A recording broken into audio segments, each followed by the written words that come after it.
By the time I noticed him, he was nearly upon me, walking in my shadow. We go together. I took one look at his right arm and knew he was a sorcerer. He spoke as if he had only just learned to. He called himself Radix. We hunt same monster. Apparently, he sought the same beast as I. He gazed at me with a simple innocence and spoke again. We go together.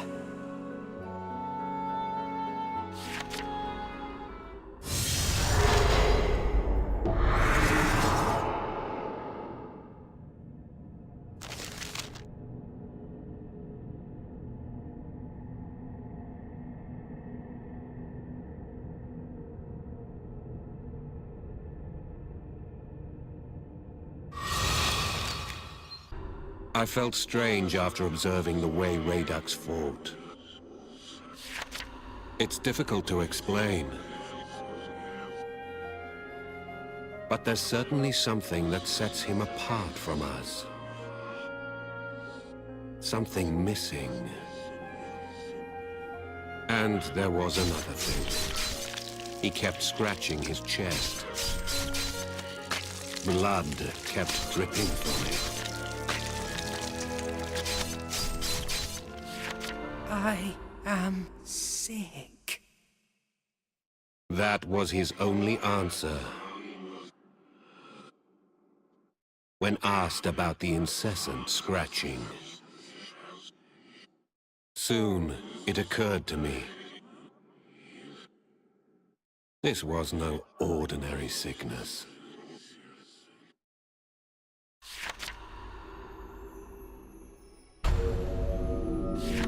And so I asked him,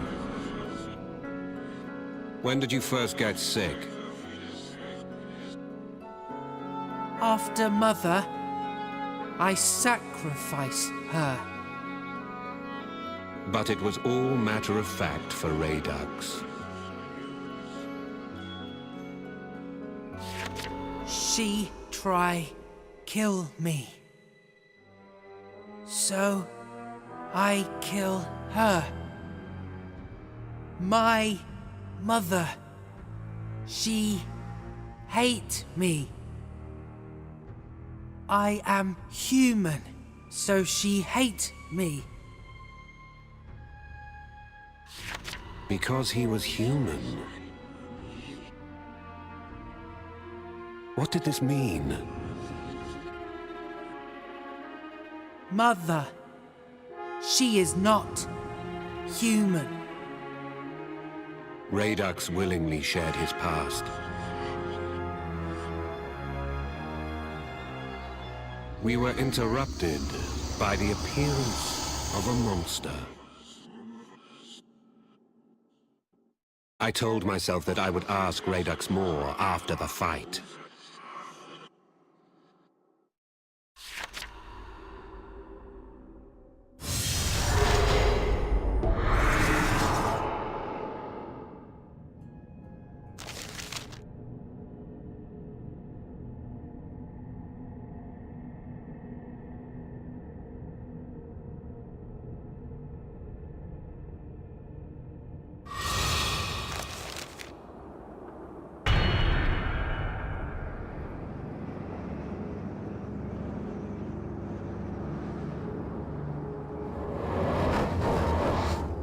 Time for fight.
nearly finished now.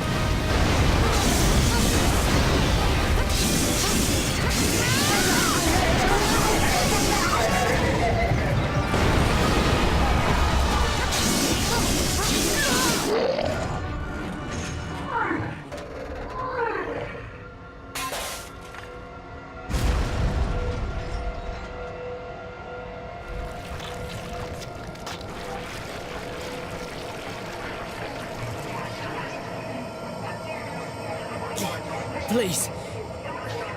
I don't want to die alone.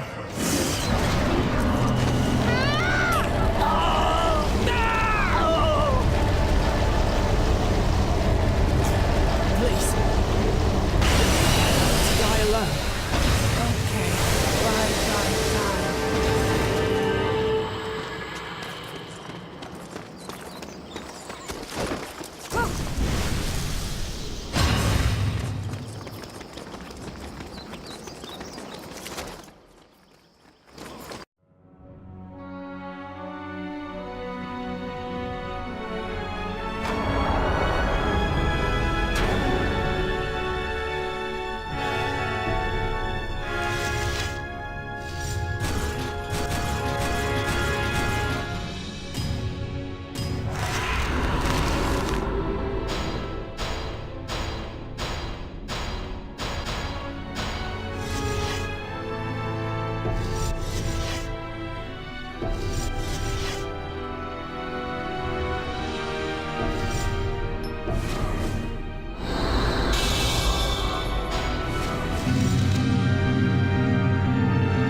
The man had no feelings. This was the sense one got observing Radix.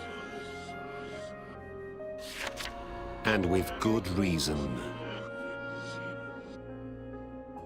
After learning of his background, it began to make sense. Nobody wants me.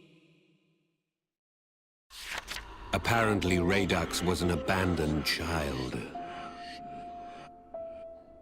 When he was very young, he was left behind in a forest. A surrogate mother took him in and raised him. His mother was a monster of the forest. I am child of monster. He does not comprehend it all. His life is fantastically absurd, but for him it is all he knows.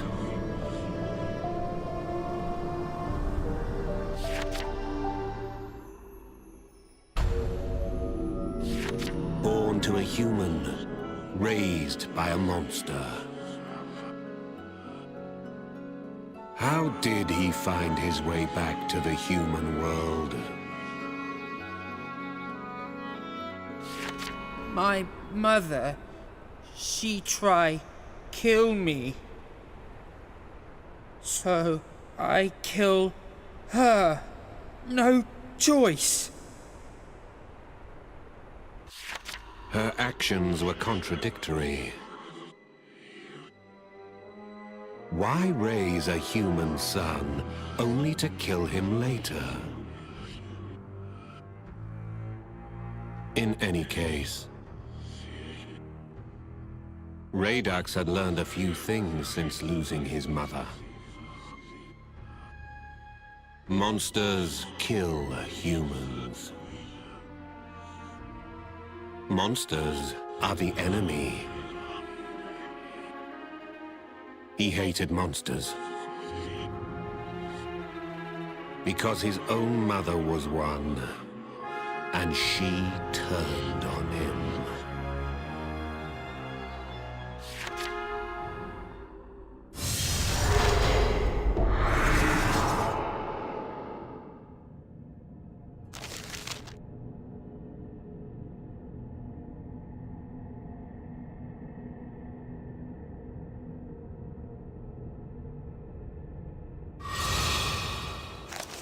It appears that Radix has never felt threatened while battling a monster.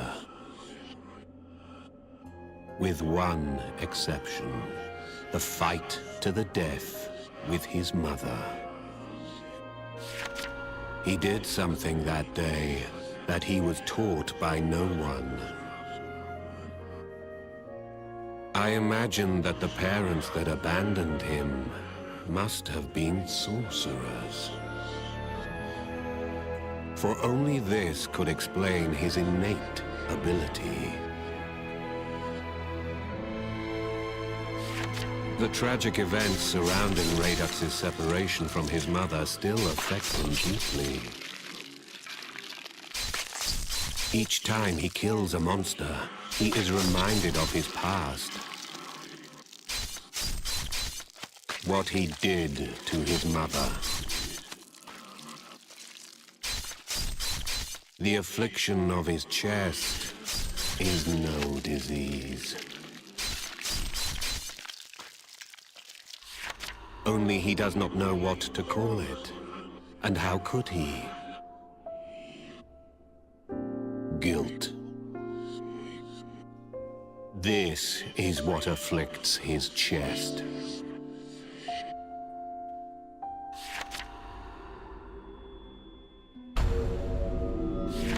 I hope no family. He pondered this as we were closing in on a monster. It was clearly an earnest thought. Losing family. Not nice. He was worried that the monsters we hunted may be survived by family. Why keep hunting monsters despite such misgivings? Monsters kill humans. I began to think. His mother's death had granted Radix two emotions. Her abandonment of him sparked a hatred of monsters. But at the same time, he felt guilt for killing his own mother. He was torn by these feelings. Even if he were to tear his own heart from his chest, his suffering would not be eased.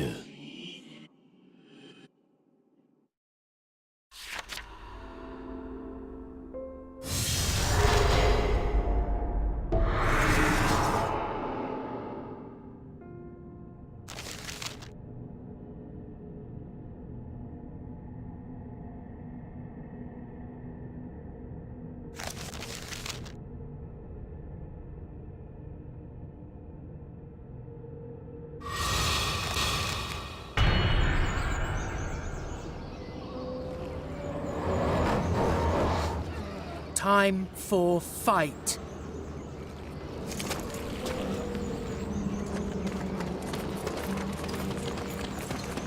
Victory with you. Do what it takes. It's bad. No. This isn't happening.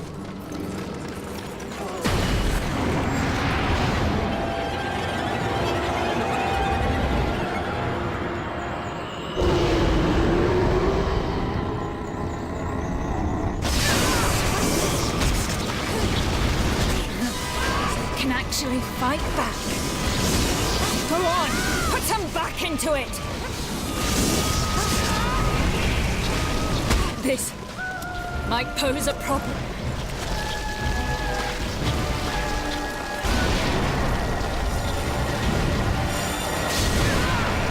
Go on, put some back into it.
without skill.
Radix looked despondent.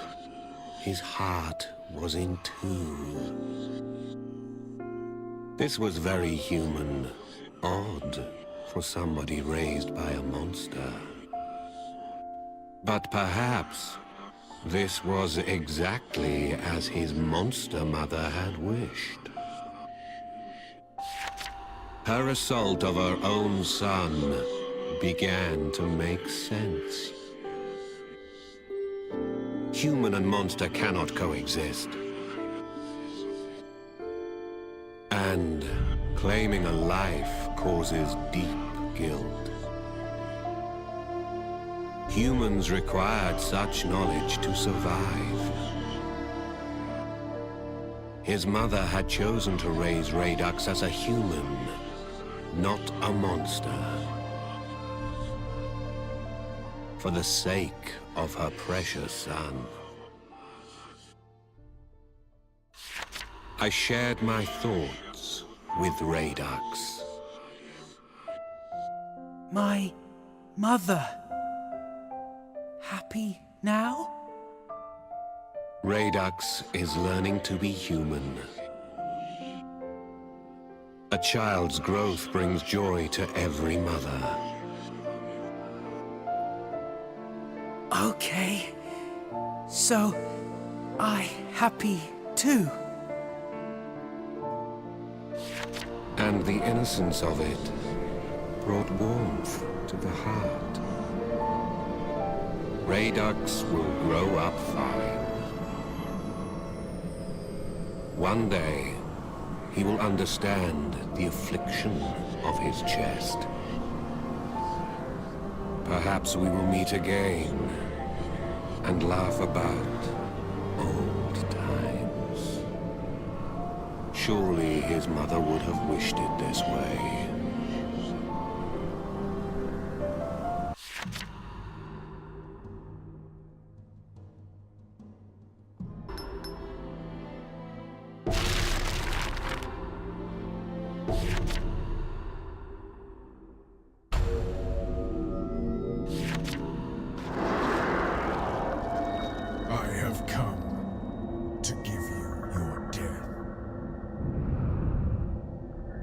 He was once counted among Avalon's most fearsome sorcerers. Egress, feared by all.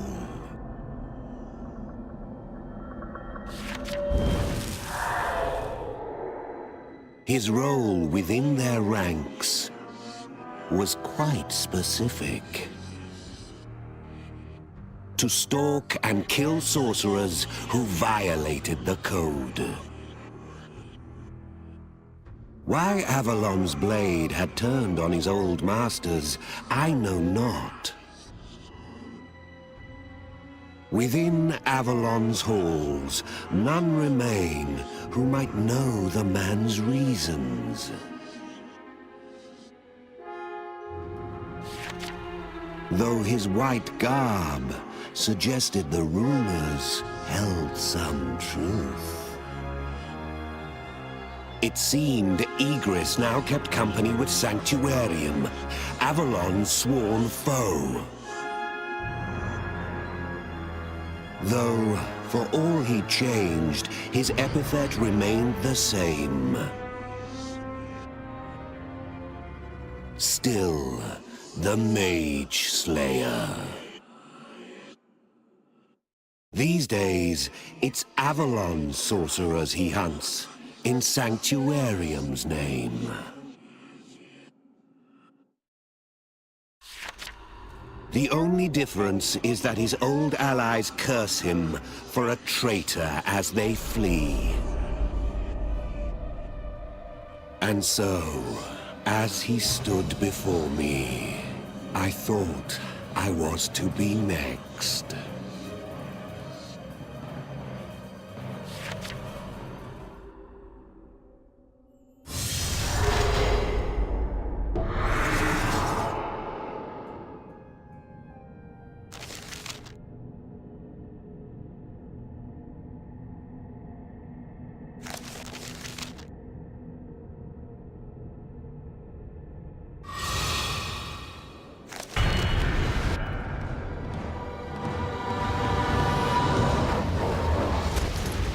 Death is but another name for salvation.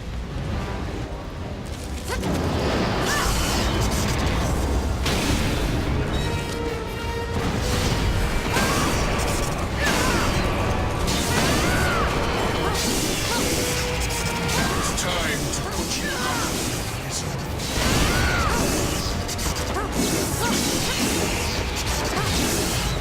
You are the quarry.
But he was hesitant, and that spoke volumes. He said he would end my life, yet I felt no enmity from him. He was toying with me, surely. I questioned him immediately, and received an odd reply. Salvation lies in death alone. It falls on me to show you. Anything to do with sacrifice is repellent to Sanctuarium. The taking of life should be kept to a minimum, they say.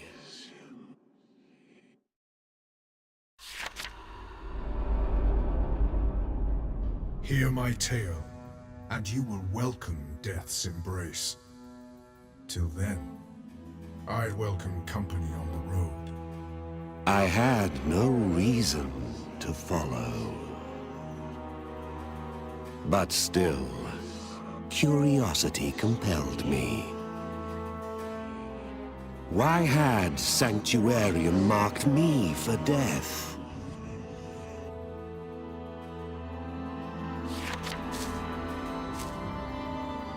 Why was he waiting to strike?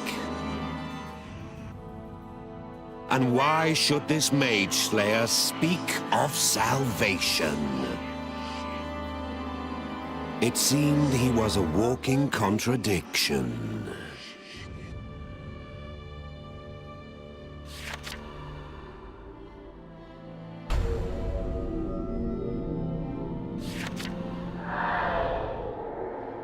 Sanctuarium's rules on sacrifice see to it that only a select few of its members are allowed to kill. And even then, the act must serve to advance their lofty goal of world salvation.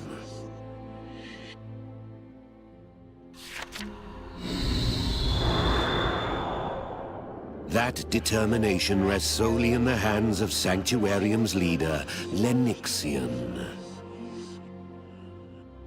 A familiar name.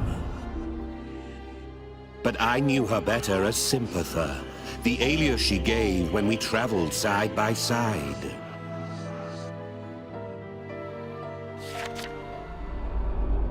Lenixian has ordered that death be bestowed upon you.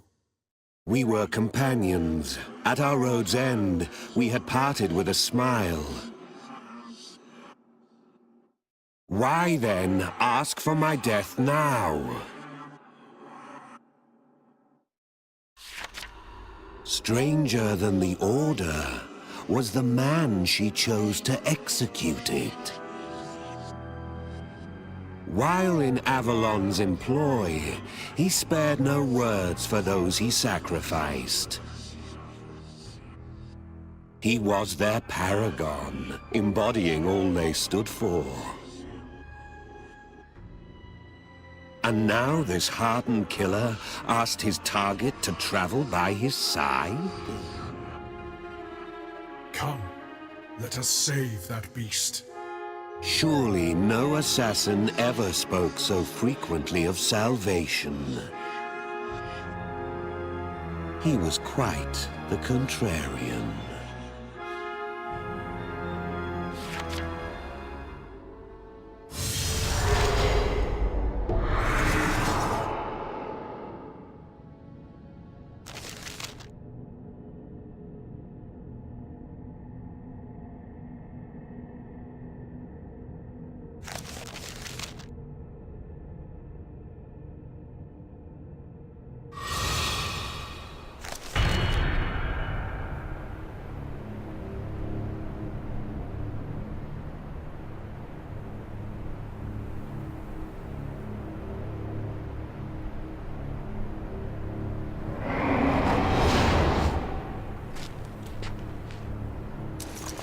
Let death be their salvation.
this opportunity.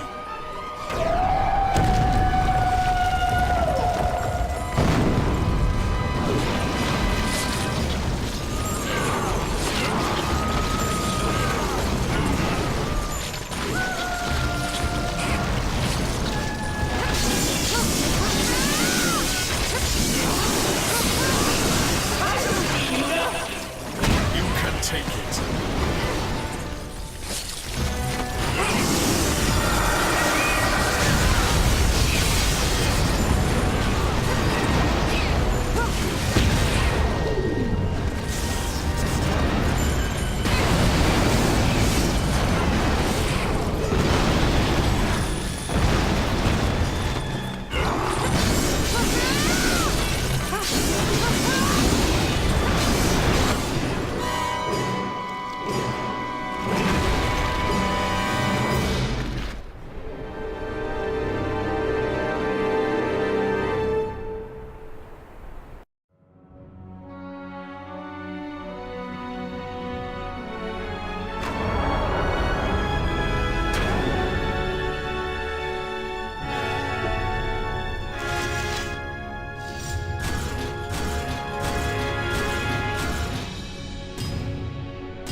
Compassion unto all creatures.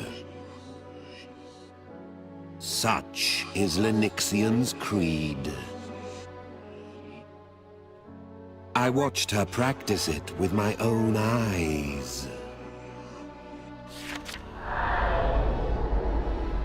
And now that avatar of mercy seeks my death.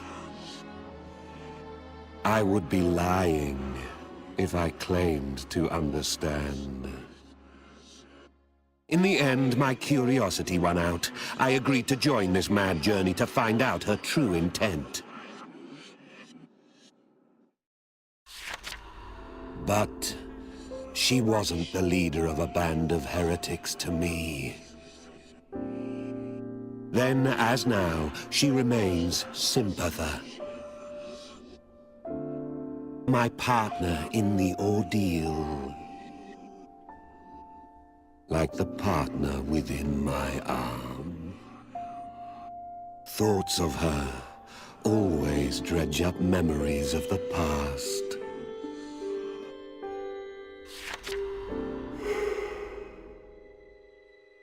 Do you know the likelihood of a monster, once saved, becoming a fiend once more? He made his offer.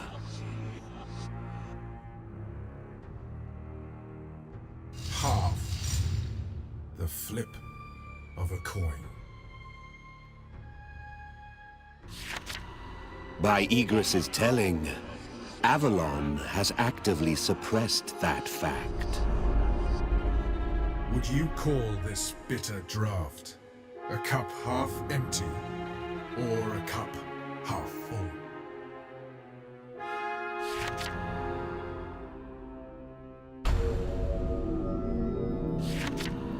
The Sorcerer's Code is rotten with hypocrisy. He spoke as if to himself, his eyes fixed upon his own arm. By the Code, all monsters are sacrificed to quash the threat of only half. Its adherents practice a blithe genocide, ignorant of the truth. And I had believed the Code would bring order to the world. I truly believed it a necessary evil. Accepted it as gospel. The monsters I save were born of my own hand. A loud crash echoed out some distance before us. A monster. These last days' travel have shown me something. The fiends Egress hunts all bear the same form. Doppelgangers.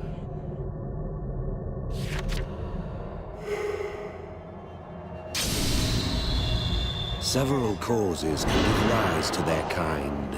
Chief among them is injury by a monster. The infection spreads from the wound, turning those nearby. Like any plague, when the source is left alone, it's quick to spread. The evil behind the fiends we faced was one he knew well. It was me.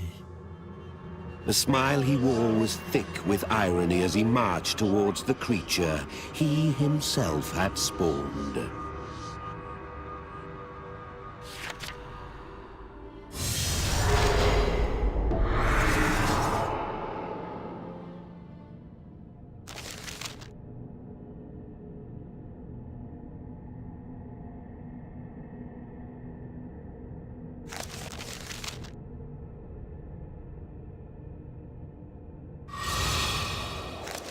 Until a few months ago, I was a monster myself.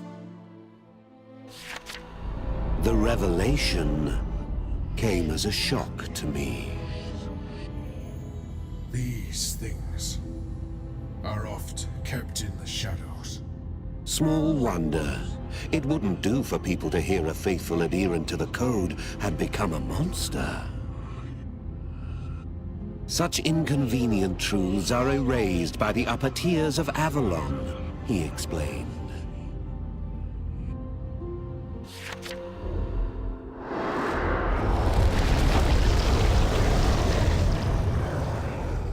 And the one responsible for saving him after his transformation, Lenixian herself. Still, it made no sense. How could Avalon's paragon fall so low? By his account, it was strict adherence to the code. The code may save the world, but it does precious little for the one following it. The price of a long career of sacrificing had pushed Egress's right arm to its limits. Yet still, the orders to kill continued. He did as Avalon bid, and so it was he too became a fiend. The next victim, appointed by his superiors, was none other than Egress himself. He came to realize. He had slain countless monsters in Avalon's name. How many of those had been his colleagues once, used as pawns, then thrown away? He swore revenge on Avalon. Swore to expose the code for its hypocrisy. And so the Mage Slayer lives on, traitor and nemesis to his former cause.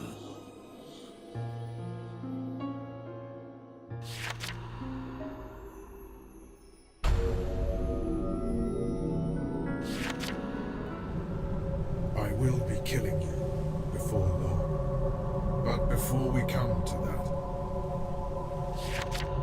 He stopped. There was something he wanted to ask me. Why did I agree to come with him?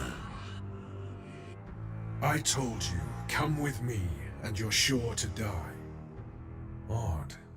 You're the first to face death with such composure.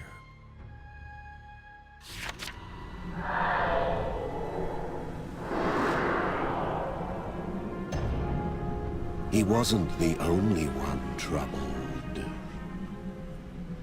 I'd had my own doubts since our first meeting, since I saw the price he bore in his right arm. Despite his words, Egress was yet to make his move. Or perhaps it was that he couldn't. Upon hearing that he had been a fiend, my growing doubts gave way to certainty. He could not still be the mage slayer he once was.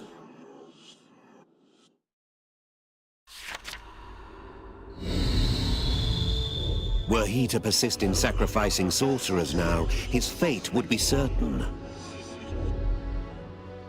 He'd have reverted to his monstrous form by now.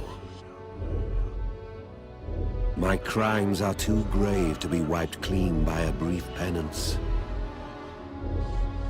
are the words that came from his mouth. You're sharp. I can see why you'd be one of Lennoxian's favorites. Judging by his response, it seemed my suspicions were correct. He confessed that he had not taken a single life since joining Sanctuarium. Death is escape for some. For others, escape just looks like death.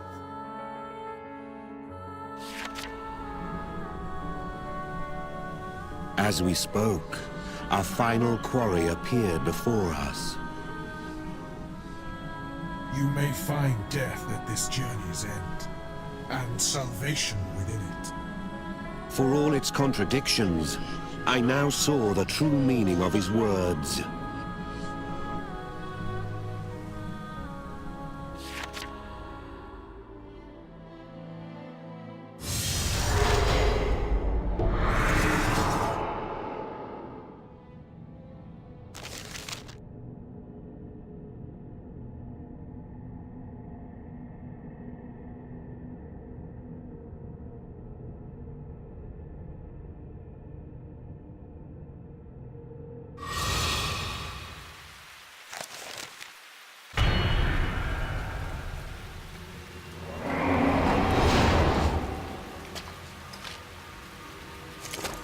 Let death be their salvation.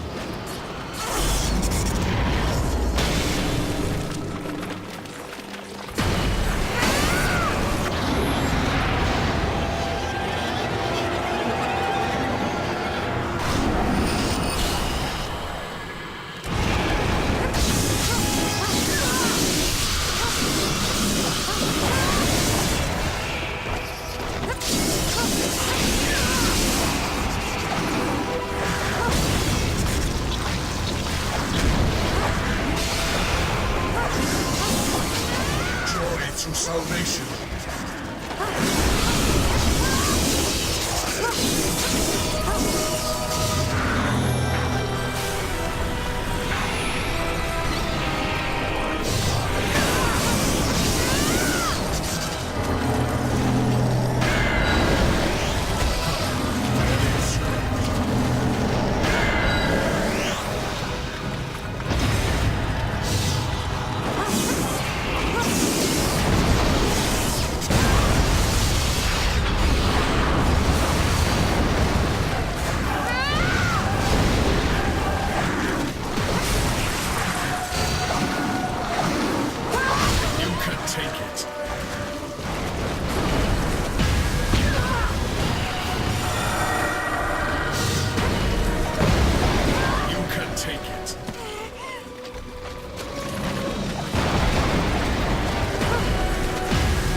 take it.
scratch.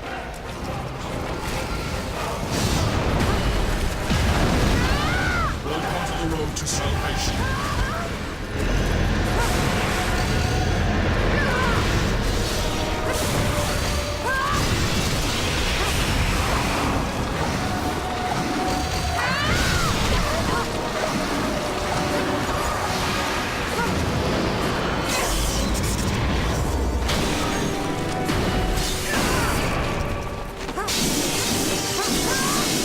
Joy through salvation.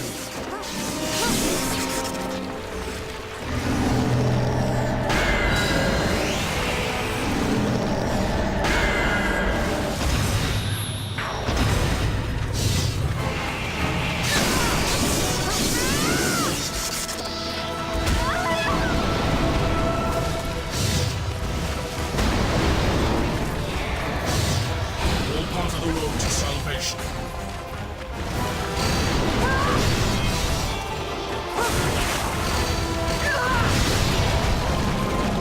You can take it. All part of the road to salvation.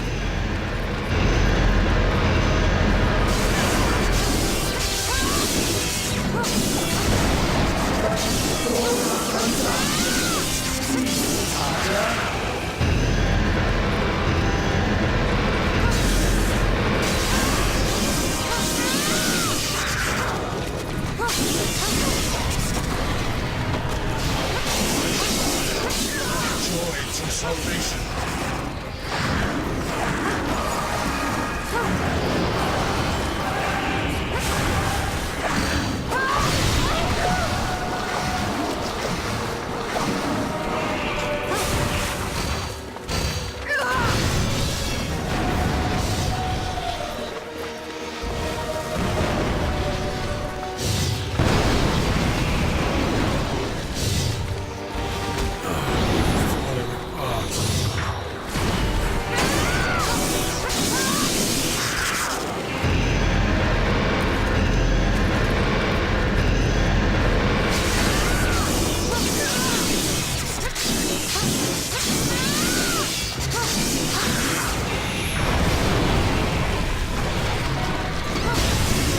You can take it.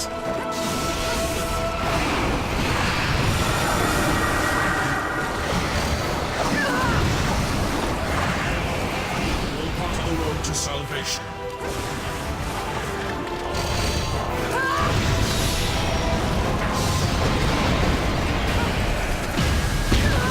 All part of the road to salvation.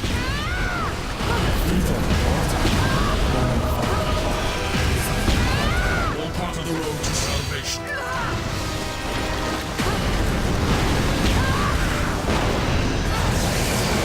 Take a moment to recover.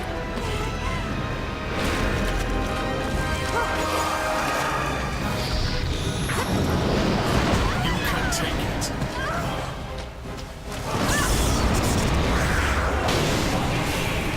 All part of the road to salvation. I'm falling apart.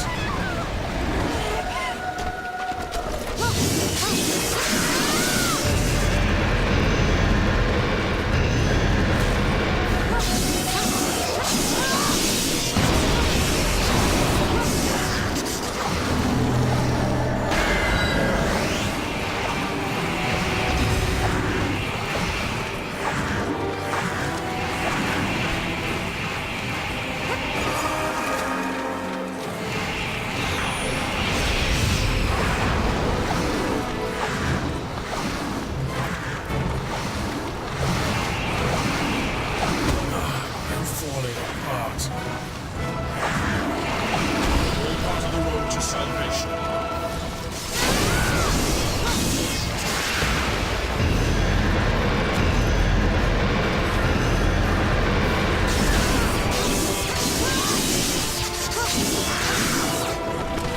You can take it. Barely a scratch.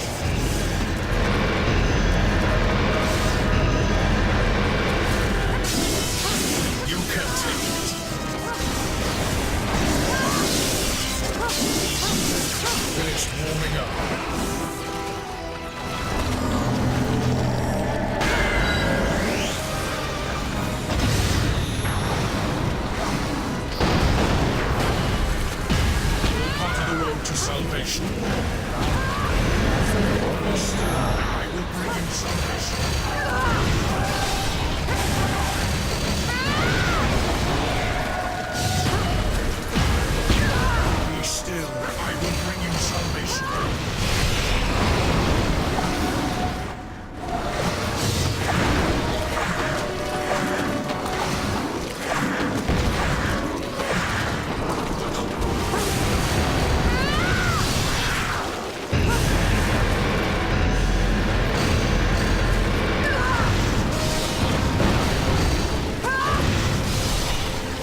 will bring you salvation.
Scratch.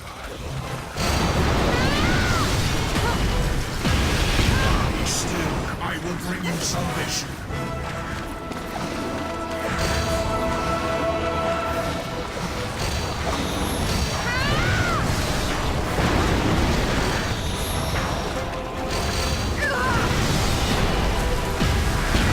Still, I will bring you salvation.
He made his offer. Should you wish it, I can kill you here and now. You will be free of the code, free to live a normal life. Such was the salvation this assassin preached. I doubt many sorcerers would be eager to return to Avalon after hearing of Egress's past. But how to free them of it? False death serves as well as the real thing to sever one's ties.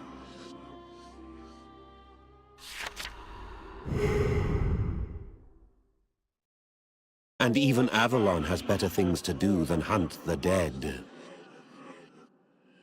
This was a chance to wash clean the slate, to begin anew. Death as a sorcerer in exchange for true freedom. It made perfect sense. Then this was a gift from Sympather to me. Should you wish it? I could almost hear her voice as the words echoed in my mind. This explained why Egress had offered me a choice from the outset. And yet, not without regret, I shook my head. No. Why not? He solemnly inquired. To my eyes, he seems a man still trapped by the code. The grudge he bears, legitimate as it is, binds him. By comparison, it is a matter of far less consequence to me. Then, why keep up the fight? It was the woman in my arm I heard. My partner guides me, so I fight on. I live now for something far greater than the code. So I must say no.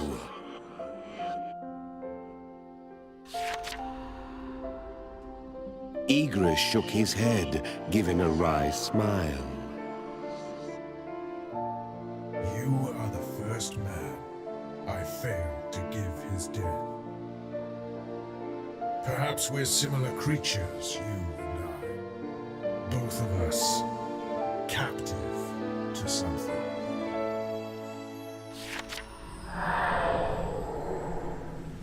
Should you ever wish to meet your death as a sorcerer, send for me. He smiled, earnestly.